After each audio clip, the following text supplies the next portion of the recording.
All right. Okay, 8.2, find volume of cylinders. Okay, so we moved on from surface area. Now we're moving on to volume. So this is when we get into talking about three dimensions, more than we have in the surface area one, right? Because we're figuring out how much stuff can go inside a shape, right? Inside a three-dimensional shape. So in this case, we're talking about the amount of water that can go into this fish tank for a growing population of zebrafish in their science lab. Jenna says that the tanks hold the same amount of water because they have the same dimensions, right? Height of 24, and then that dimension right there, that 24 versus 24 here. Ricardo says that he can fill the bottom of the rectangular tank with more cubes so it can hold more water. Who is correct? Well, clearly it is Ricardo, right?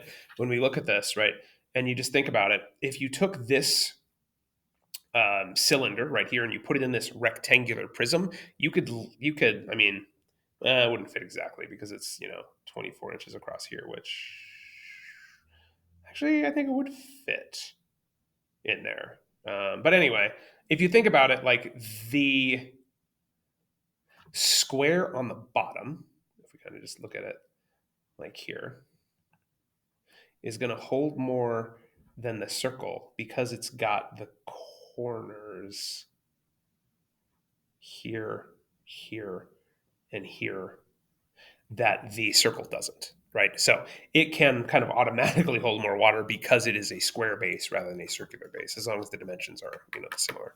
Um, so Ricardo is correct.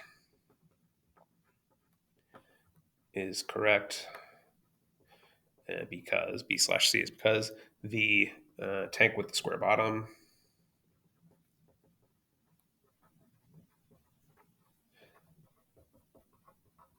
can hold more water, HOLD, more water due to the corners. Due to the corners that the circle doesn't have, that the circular base doesn't have. Yeah, so there you go. Okay. Now, moving on. Okay. Again, going back to Jen and Ricardo, they want to buy a tank large enough for 25 zebrafish. That needs 2,310 cubic inches for that amount of zebrafish to survive, that much water, basically. So how can they determine whether this particular tank can hold that amount of zebrafish? So when we talk about volume of a cylinder, okay, I mean, it's a similar concept to the surface area stuff, different formulas, slightly, but it's as simple, right? It's just plugging numbers in. So the volume of a cylinder is base times height. Now you'll notice I'm using a big B because the base is actually the area of the base.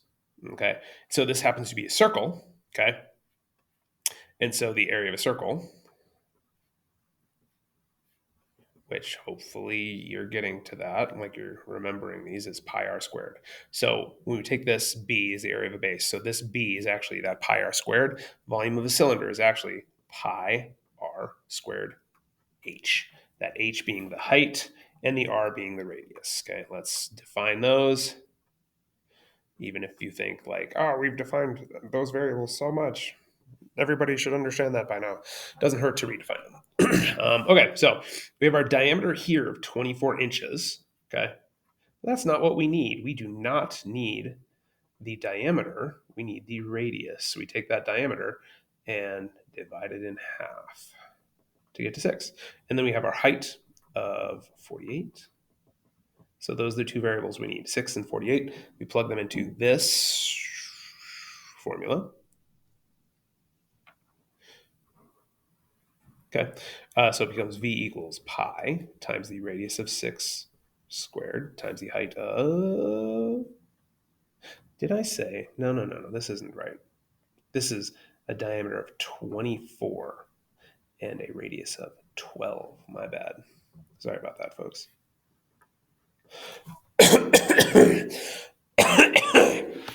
Excuse me. That's a 12. My bad. Sorry about that. So 12 squared is 12 times 12 is 144. So we get to V equals pi times 144 times 48, and then I'm going to multiply those together. Now I can't do that in my head, off the top of my head, so it'll be quicker if I just do it in the calculator. That gets 6,912. Big numbers, but again, this is why we have calculators. Okay, and that's inches cubed, but let's convert that and multiply by 3.14. Okay, so we take that 6912. Again, the Desmos Scientific Calculator allows us to see all of our calculations. It doesn't delete them like the iPhone calculator does, right? So that's 21,703. Let's round that up to 0.7 inches cubed. So that's the volume of this one. They only need 2310. So they have way more than enough. They have like 9 times the space. So yes, the tank is big enough. Right?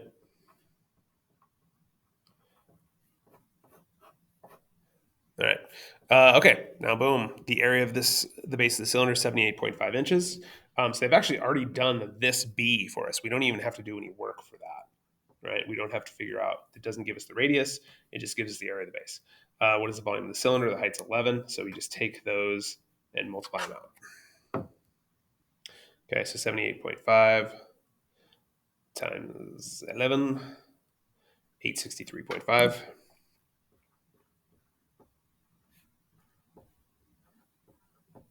So 863.5 cubic inches. You can abbreviate that to inches cubed. Same thing. Yeah, I don't know. That's what it is, right? This is all cylinders. It's all the same. They're all the same problem, except when you get here, instead of giving you the radius or the height, it gives you the volume and the height, right? So as a reminder, the volume formula is pi r squared h. Okay, we've got our height as 14.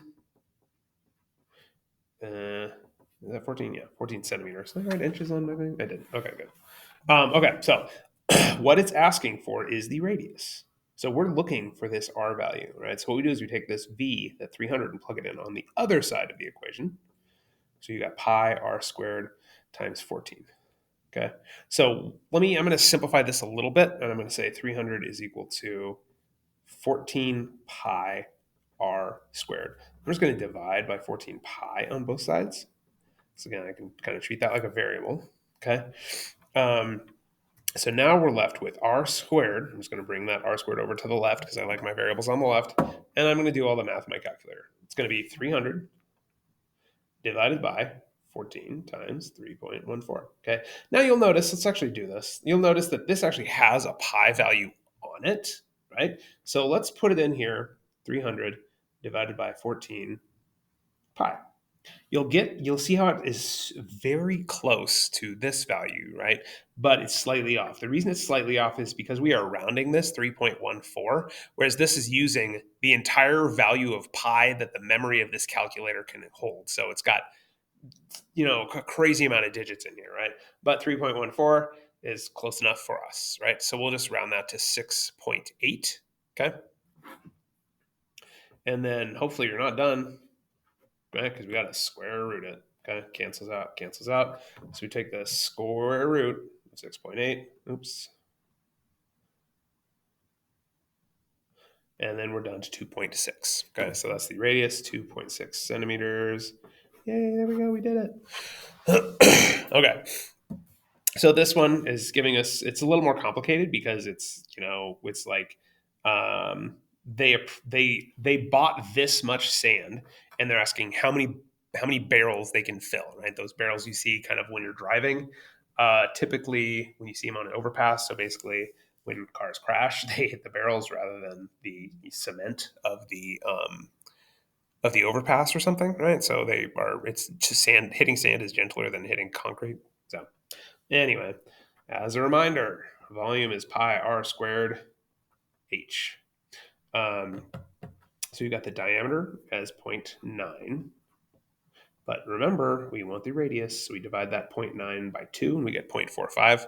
Our height is 1.2.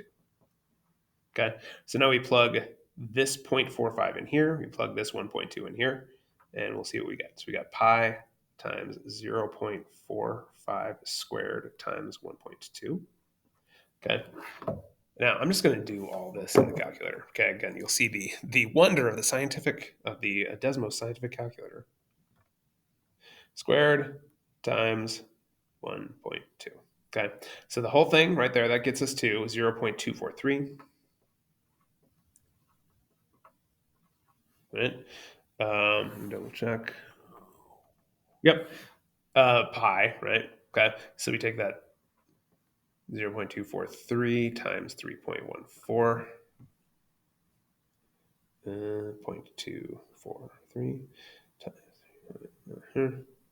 and that gets us to a volume of 1 barrel is equal to 0.76 meters cubed. Okay. Now we're not done because it's asking how many barrels we can fill. We know how much sand fits in 1 barrel. So what we're going to do is we're going to take that 15 cubic meters of sand. So 15 cubic meters of sand, and we're going to divide by that 0.76 meters cubed, right? And yeah, we'll just use the calculator for that. 15 divided by 0.76 gets us to 19.7 barrels. But you can't really have 19.7 barrels, so they can fill 19. We'd have to round that down. 19 barrels with sand. Oh, there we go. What an exciting word problem. Okay.